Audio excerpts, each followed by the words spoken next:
Well, good morning, everyone, and welcome to Unity Center of Des Moines.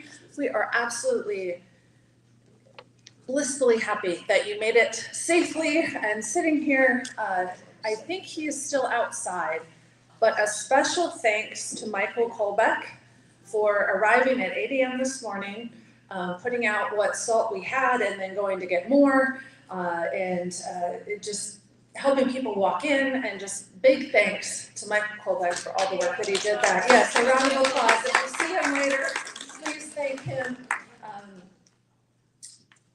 Yeah, I was out shoveling as well. So, and you may notice that we don't have Deb today, and that's because there's all that fog, and she has quite a drive to come in. So we didn't want her to risk her safety. And so blessings and love to Deb and her entire household, and much love, Deb. We miss you, we love you, and stay safe.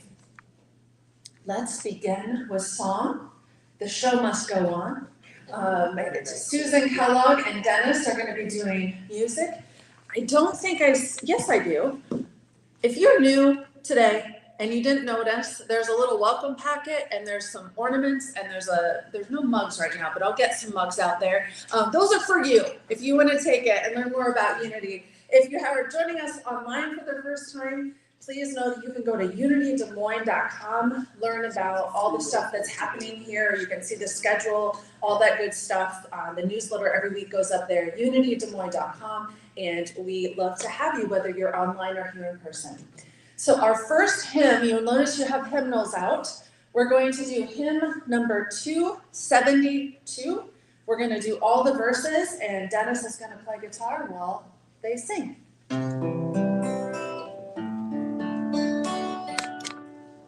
It came on the midnight clear that glorious sun arose, from angels bending near to touch their hearts of gold. Is on the earth goodwill to men, the birds of gracious wing. The world in solemn stillness lay to hear the angels sing. Still through the golden skies they come with peaceful wings of dawn, and still their heavenly music flows o'er all the weary world. Oh, it's sad and lonely place, here in the murmuring wing, and ever o'er its mellow sounds the blessed angels sing. For all the days are hasting on, like clouds on foretold, when with the ever-serving years comes round the age of old, when we shall over all the earth His rich and splendor sing, and love will send back the song which now the angels sing. We get a round of applause. absolutely. So announcements today, because of the forecast, the Kirtan and full moon gong meditation that was scheduled for tonight is canceled. However, note that next Sunday at 4 p.m., Laura Jones and Deb Jennings are going to be in here in a room surrounded with crystals in a geometric sacred geometry pattern with a copper pyramid that has crystals amplifying the energy. It is amazing to experience that pyramid event. So they are going to be here at 4 p.m. next Sunday, and there'll be gongs playing and all of that. So if you like the full moon gong meditation, please consider rescheduling to next Sunday, December 22nd at 4 p.m. And there's details online. You can also go to the website, unitydesmoines.com, click on the newsletter, and there's all the links you need for that information.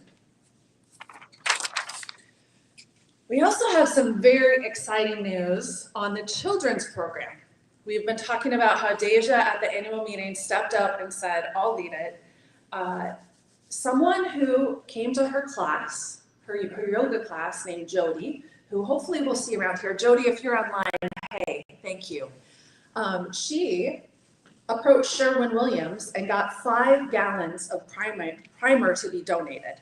So can we just have a round of applause for how Spirit is helping put the right people in the right places and people showing up. And if your heart is calling in some way to help out with that, Marilee has been down there several, I don't even know how many hours you put in, but helping Deja with filling holes and scraping off things. There's definitely help. Many hands make light work. And you can provide financial support too, either with Venmo and just put the children's program in. You can go online and note the children's program there. You can also either write a check or put some cash in an envelope. We're keeping a special fund for that children's program. We're gonna need some to get going. There's also an Amazon wish list. So if you'd like to just order something through there, get your Prime points. If you don't like Amazon, I'm sorry, but some of us do. So that link is on our newsletter. So the email newsletter, or if you go to our website, unitydesmoines.com, click on the newsletter, you should see that link there. So every little bit helps. And like Jody went out, she just approached somebody and let people know, hey, we're doing this program, and got someone to donate that material. So keep your eyes and ears open. We are all channels. The divine is within us, and what we need will be provided. The same way that it's provided for the sparrows when it's freezing cold, we are provided for as well. So remember that. Tuesday, December 17th, is our candlelight music and meditation event. So at 6:30 p.m., there's going to be traditional carols, there's going to be some musical solos, there's going to be gongs and meditation. It's going to be a lovely event. And then our dear Marilee has offered to provide snacks. So if you want to help her do that, please see Marilee, and we're going to have a spread afterwards to just be together and celebrate the holiday season. The survey, I realize now, with all the ice outside, I did not put the surveys out. But after the service, we will have some. If you want to handwrite a survey, you can put them in the office door, or there is still a link on our website to go do it digitally. We're still accepting some surveys. We got some in, but we really want to hear from you because we want to know what we're doing right, what we can do better, and co-create this together. I think that's all the announcements I have. Or is there anything I have forgotten, not known about, or someone I need to thank? You know what? Thank you, Laura and Sumitra, for doing sound up there in the sound booth today. We really appreciate you, and Dennis for stepping up on short notice to play guitar. So thank you so much. Yes. Everything just comes together when we're willing. Thank you for all of the last minute change. Oh gosh. Thank you. Yes. I've been scrambling a little bit this morning, but you know what? It all comes together if we just allow it. I think now is a good time for our statement of faith. And if you're new, you might notice that we'll use words like love and light and the divine, also God, sometimes in the traditional hymnals, but it all means the same thing. So whatever resonates with you, know that we honor each person's individual right to choose their path, and we're just here supporting positive spirituality. So here's our statement of faith. There is only one power active in my life and in the universe, the divine source of all life and love. Next, the unity affirmation. And as we say this together, if we could really allow ourselves to feel the oneness. Unity of Des Moines is a radiating center of the divine light, mighty to attract its good and to radiate good to others. In this spirit of oneness, I have a list of people to keep in our prayers this week. I invite you to uncross your hands and legs and melt into your chair. Really feel the love and support of the universe. And as you do this,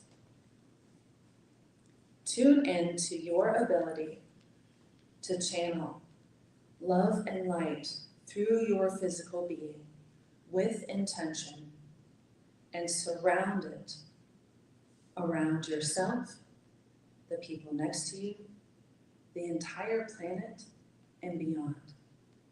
You are a channel of infinite energy. And the more that we can tune into this energy and recognize our power to connect to Source, then every choice we make, every person we encounter, can be a divine experience. So imagine that channel surrounding these names. Amanda, Bradley, Greg, Brittany, Amy, JR, Eric,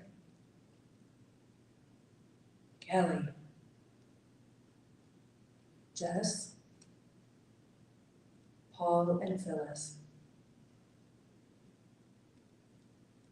Christina, Seal,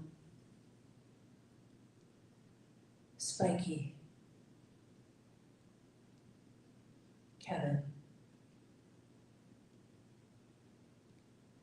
Let's send this love to surround everyone who needs to be on the road, that they may be guided and protected to safety, to reach their destination in an uneventful way. And let's also send out that love to people who may be struggling with things we know nothing about.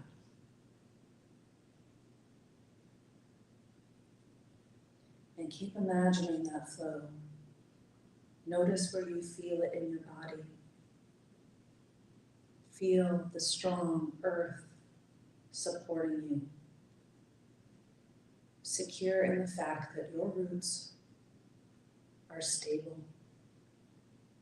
and that you are both human and divine. And just tune into that energy as we sit in silence for a few moments. And at the end, I will play a chime to signify it's time to come back.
If your eyes were closed, you might choose to let them open slowly. And let's open our hearts to receive the reading from the Advent reading for today. It has the theme of love. This Sunday in Advent, we celebrate love. A love that stretches beyond a list of what we treasure most, beyond people and things we find easy to love. This love is about giving, expressing, and exuding love through difficult times.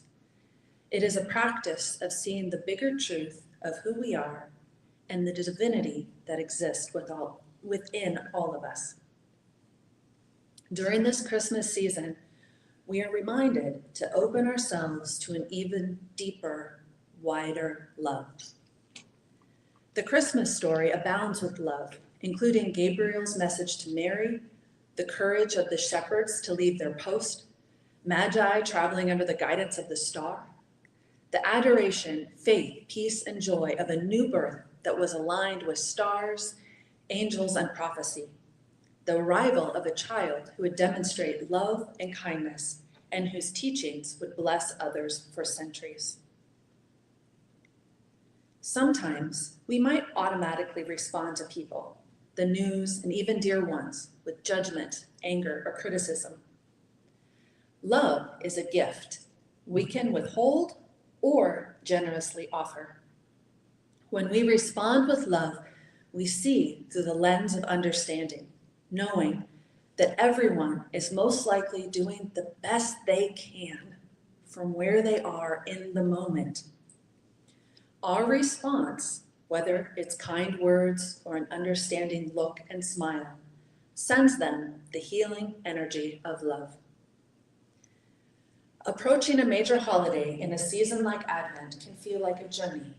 We're consciously stepping through the days, experiences, and spiritual practices that not only celebrate the holiday, but create a path toward and beyond that is bright and loving. Love is a journey. Love is a teacher, step by step. The verse that goes along with this is from John chapter 15, verse 12, which says, "This is my commandment, that you love one another as I have loved you." And the affirmation that goes along with this, I'll say it once and then if we can all say it together, is this: I am aligned with God and I respond in love. I am aligned with God and I respond in love. All right, I think we're ready for our next song, which is hymn number 267, and it's so much more fun when we sing together. So hymn 267. We are going to sing the verse 1 and 3 of the first Noel.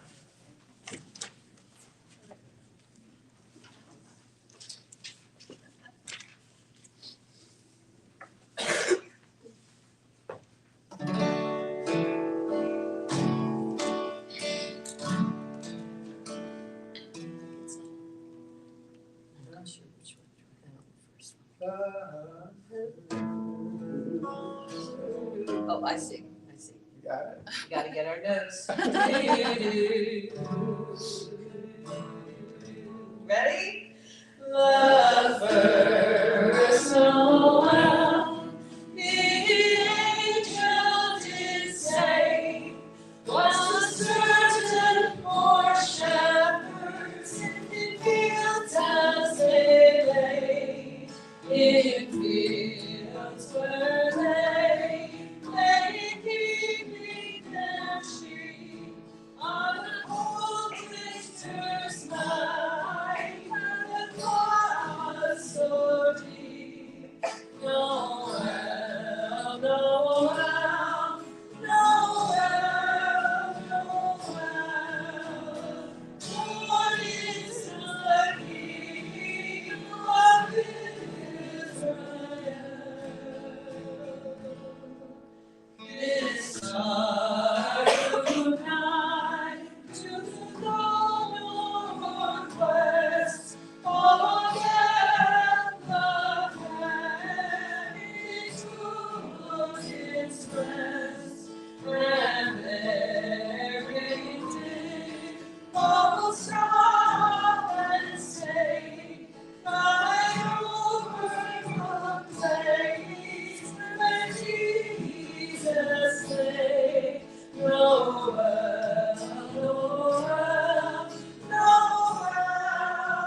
you so much. Can we get another round of applause?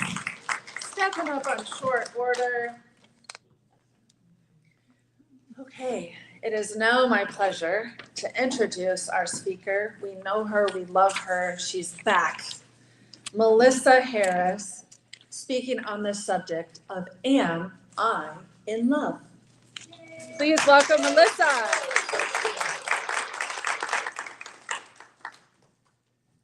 It's on.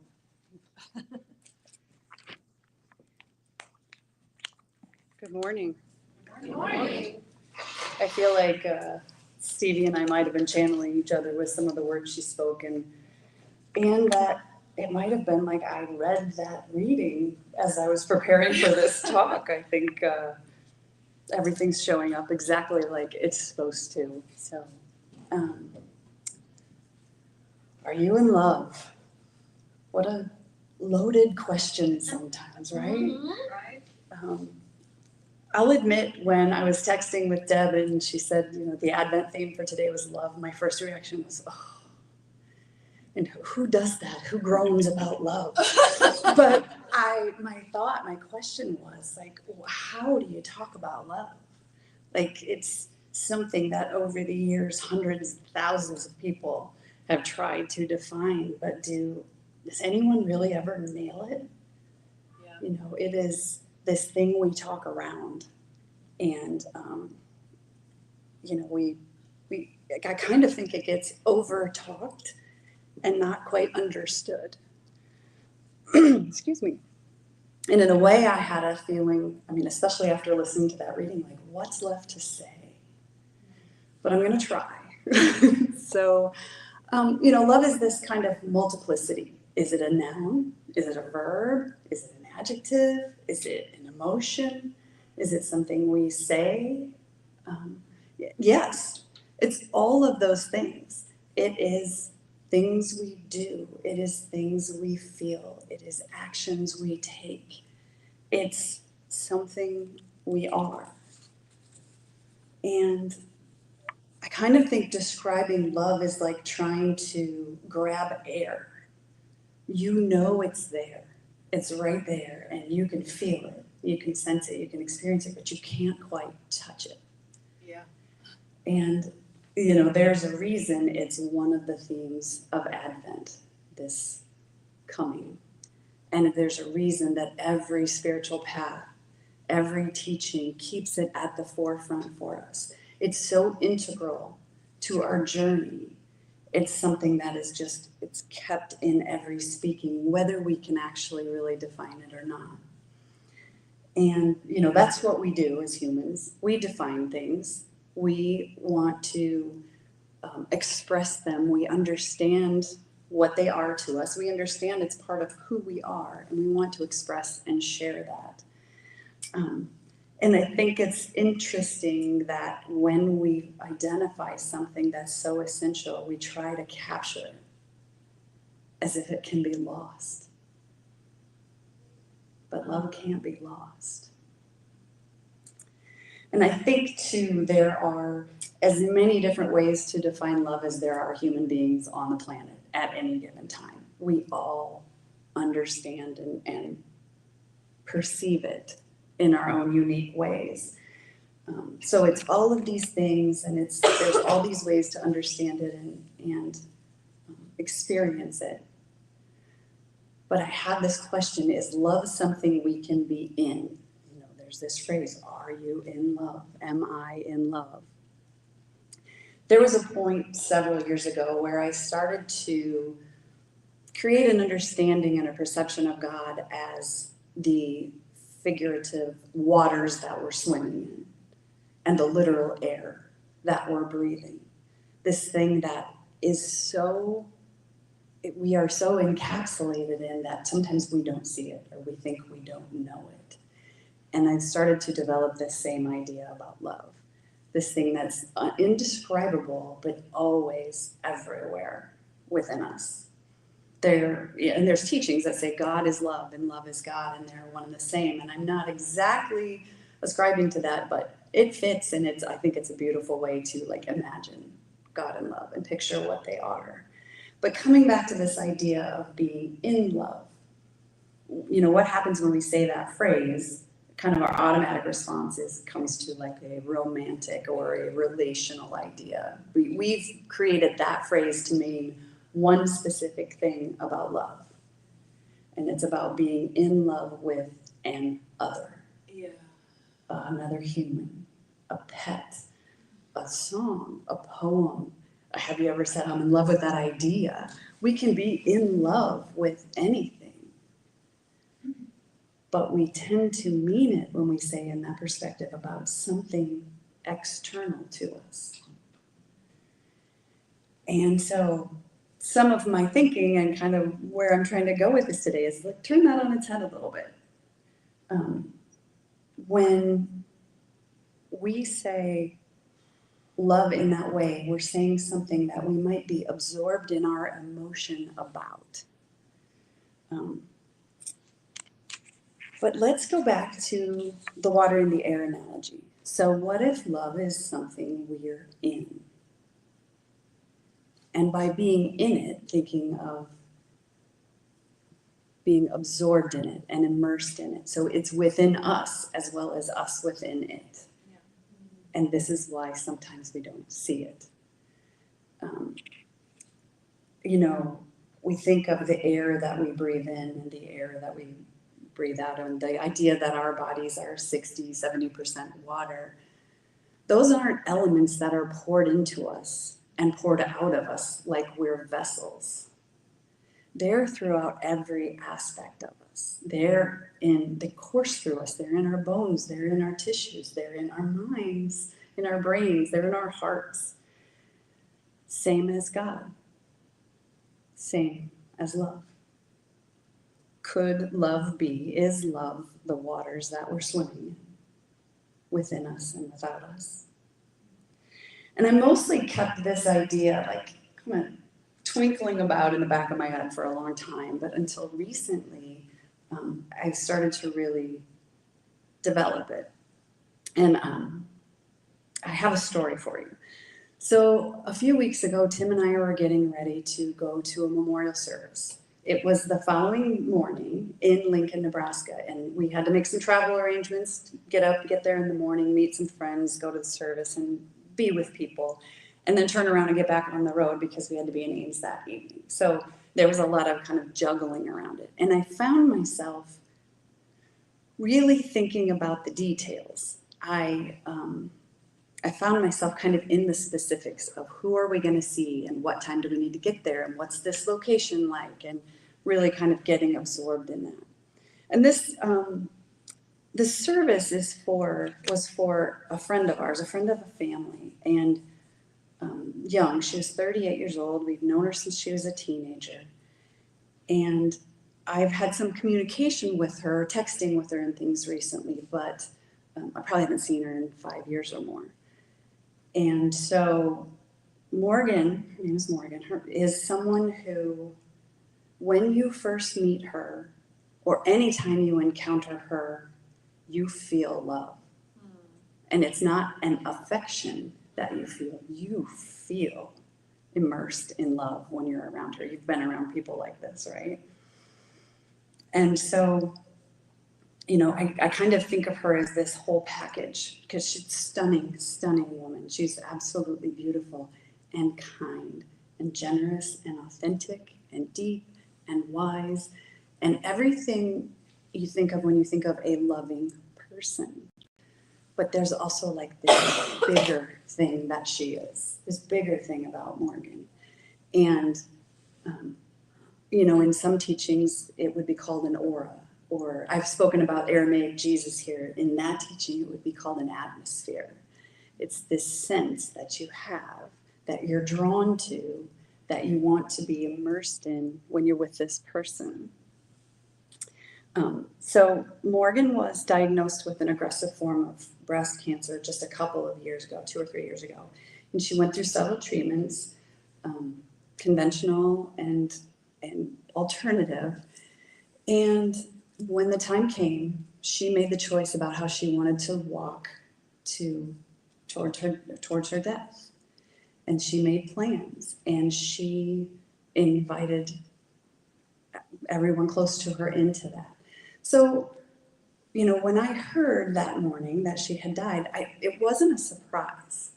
Like, she knew, her family knew, we knew, we'd been communicating about this. But even when you know, it doesn't mean that it hurts any less. She was walking her family and closest friends on that journey with her, but they still experienced the loss. So a lot of my thoughts at this time were around them, around what they're experiencing, what it was going to be like being with them the next day in their pain. And so, again, I was caught up in all the kind of nitty-gritty details of things, and I knew I needed to process more. So I went out for a hike. I was like, okay, I need to get away from all these details. Let me get out with the trees. Let me get out in the air, and I can do the deeper work that I needed to do around what this means to me in the world and means to all of us in the world. And so I don't know about you, but for me, it always takes a minute. I start out and I'm still thinking of the tangible things. So, and then my mind kind of moves from those things I can wrap my mind around to the things I can't really wrap my mind around. You can think about them, but you never really come to a conclusion. They're just there with you. And so I had been thinking about the fact that I was never going to see her smile again. This beautiful, warm, welcoming smile. And I was never going to hear her voice again. And then something kind of washed through my mind. And it was this sense that I did not feel a loss in the world. And let me be really clear. Morgan being gone is a tremendous loss in the world. I'm not saying that's not true. But what I felt was this sense of fullness in the world. I felt full. I felt big and open. And it's a little harder to describe, but my sense was that Morgan was everywhere. She was with me. Even though this person I knew and interacted with and talked to wasn't around, she was right here with me, in the trees, in the ground, in the air. Definitely. So her essence, her love is everywhere. And I knew it was also going to be in the voices of the people I was going to speak to the next day, and in their eyes and in their stories. And I remembered back to her wedding. She and her husband Kyle got married in 2011, and my most pronounced memory of that wedding is how in love they were. And it was this sweet, pure, authentic, bigger than being in love with another object love. And it was so fun to be in that experience. There was so much joy there. And I would guess everyone who attended would have said the same thing. It was just who they were. It was who she was, in love. And I remember thinking on this hike, I don't ever remember a time when Morgan wasn't in love. And I've known her since she was a teenager. This was, long before she met Kyle. It was infused in her. And so I started to think that about being in love is being immersed in this whole holiness of what we are as humans. That's it. And I'm going to sidetrack for a minute. I think about death a lot. It is fair to say it's on my mind every single day. And for some people that feels maybe morbid or sad, but it's not to me. To me, it's natural. But as long as and as much as I have contemplated death, I have no idea what happens after we die. No clue. Lots of thoughts about it. And I kind of think none of us really do. There are ideas passed on through traditions that are told as truths. But I still think they're just ideas. I think we're really all guessing. Excuse me. And I think that's okay. We tell stories and we make meaning, and that's what we do as humans. And it's actually one of my favorite parts of being humans is that we get to do that. But that said, fully admit, I don't know. I have this idea that after we die, this beautiful thing happens where we just lose all our limitation. Like, we no longer are in our skin. We're no longer boundaried by our bodies. You know, this thing that we identify with while we're here, that human form is no longer there. And so we're like boundless.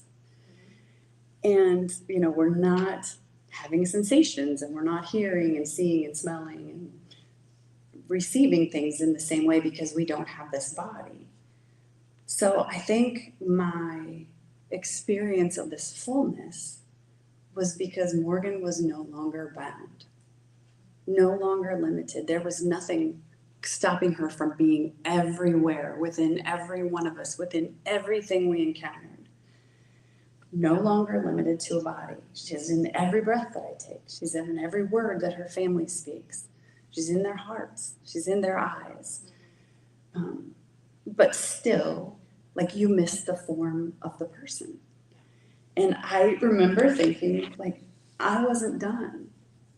Like, I wanted to know Morgan, that Morgan, more. I wanted to still learn from her, and I wanted to still share with her. And I have felt that way about many people that have died and that I've lost. Like, I wanted more. I wanted to know them more.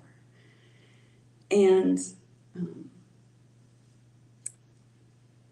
I'm not one of those people who experiences my loved ones after they die. Like, I love those stories. Like, that, it is so cool to me when you hear that someone they love that died came to them, or they heard their voice, or, you know, they saw something that they left there and they're like, oh yeah, they're telling me they're here. You know, like, those are the coolest experiences. I don't have those. My sister-in-law died last year, and she was very connected, just an amazing, incredible woman. And the number of people who I heard from in the following months that had an experience with her, she came to them in a dream and told her, you know, everything's going to be okay, or she left something, or she had an interaction with her grandkids who she lived with. Like, it was the coolest thing to hear all those stories. And I was like jealous. I got kind of frustrated because I was like, you know, Terry was my person. When she was here, she was my go-to if I needed to talk through something, whatever. And I am like hearing all these stories, and in my head going, Terry, like, we were like this when you were here. Where are you now? Like, where are you? I'm not done. But I don't have those experiences. I cherish hearing about them, but, like, I don't feel my mom anymore. I don't feel my dad anymore. Although the other night, our dog, Z, kept looking in the kitchen and, like, wagging her tail. She's a boxer and has a dog tail, and so she's like this little tiny nubbin is just going. And we're sitting in the living room on the couch, and we're watching basketball. We're watching the Iowa State men's basketball game. And Tim and I are Cyclone fans, and my mom, who lived with us for 2 years, was a Hawkeye fan. And we're watching this game, and Z keeps looking in the kitchen, just. And I don't know if any of you watched the game. Most of it, Iowa was winning. And so I was like, all right, Mom, fine. You're in there cheering because your Hawkeyes are winning. All right, I got it. But even in that, I didn't feel her. I didn't hear her. You know, my dog did, which is pretty common if you've read about any of that. But anyway, so I'm on this hike. I'm feeling and sensing and thinking that Morgan is everywhere. And, like, she's God.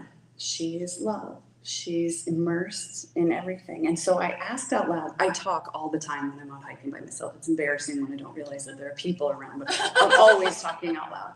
And so I asked out loud, Morgan, are you in love?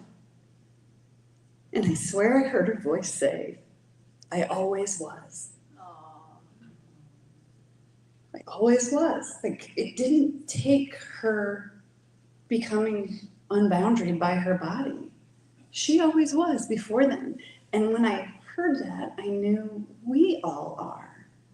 Every one of us, we are always in love. It's the thing that is within us and around us and without us. We can't not be.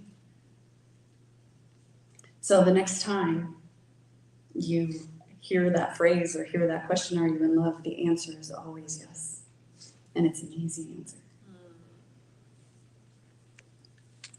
So let's wrap up with a meditation.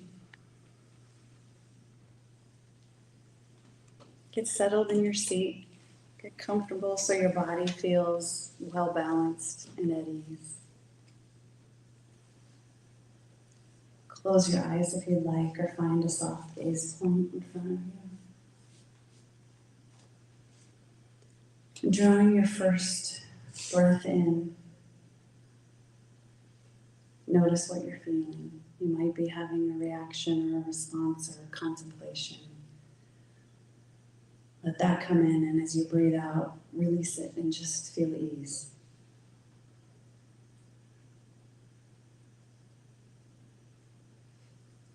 And as you inhale again, feel the love around you from those who are near you.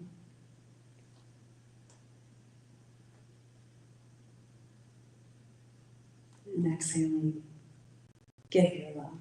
Let it out and release it. That love you give.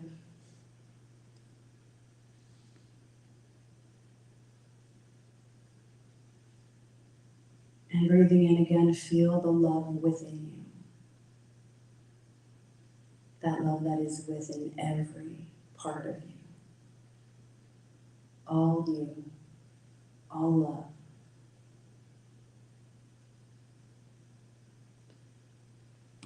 And when you exhale, remember that that breath that you breathe in and you breathe out is no different than what's inside you and within you.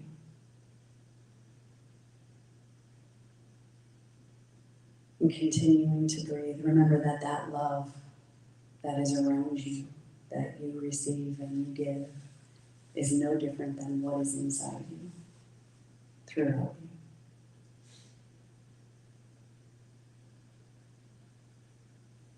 And let's breathe together quietly for a moment or two.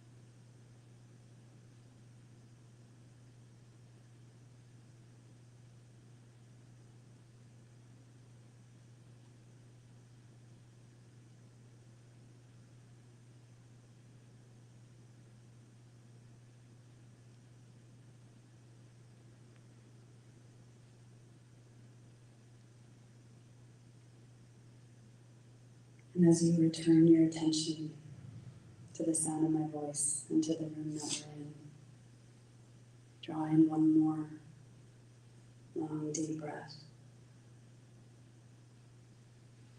And as you exhale, open your eyes.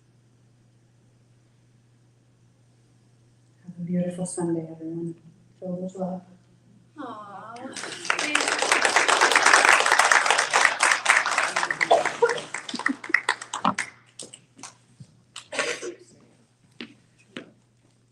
And now it's me talking. Oh, yeah. Oh, thank you so much for that. In love, not in love outside of you, but in love. All right. Well, if you would be willing to give your resources to Unity of Des Moines, now is your opportunity to do so. If you're like me and don't carry cash, or maybe you're joining us online, we're also on Venmo at Unity-Des Moines. There's should be a little QR code in the basket, and there's also one on the back wall. And if you get asked about the phone number, you can skip that part. They only do that the first time. But regardless, know that your contributions, whether they are of a financial, spiritual, energetic, or physical level, we want to offer this affirmation up on screen. I am infinitely abundant. Divine love through me blesses and multiplies all that I am, all that I have, all that I give, and all that I receive. I thankfully acknowledge the divine source.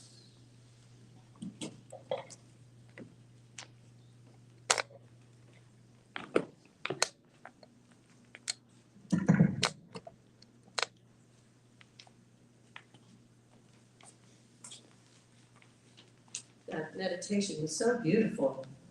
And this song, I think, really captures that feeling. It's called True Love. I give to you, and you give to me. True love, for on and on it will always be. True love, for you and I have our guardian angels on high with nothing to do but to give to you and to give to me. Love forever true. For you and I have our guardian angels on high with nothing to do but to give to you and to give to me. Love forever true. Yay!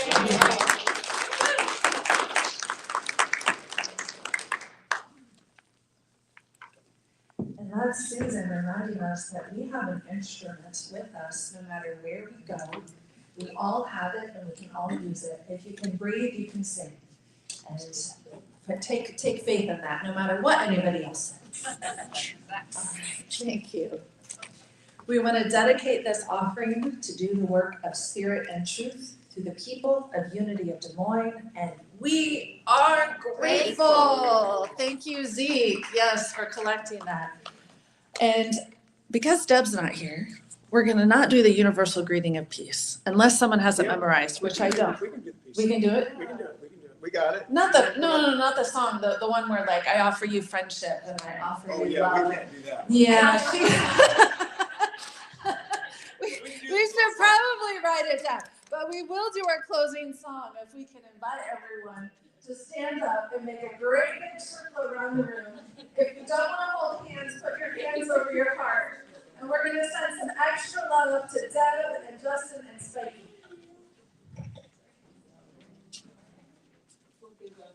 You could move closer to the chairs, maybe we'll reach. Wait till we get that circle done here. Yeah, we'll get it. We can do it. I think you can do it. There we go. We got this. Yeah. All right.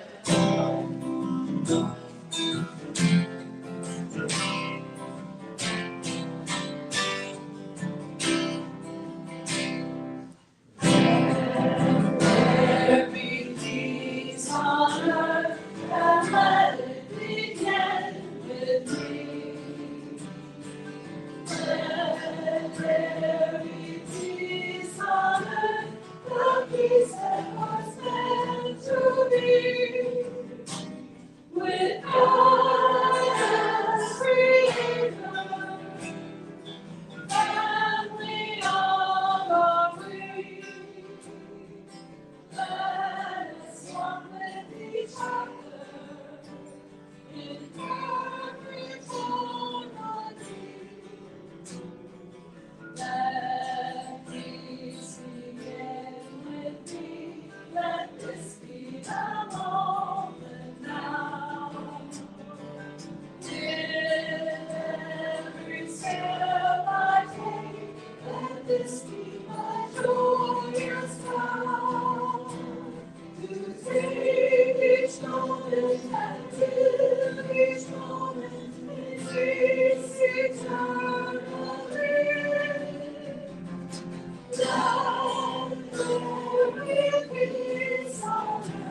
divine surrounds us. The love of the divine enfolds us. The power of the divine protects us.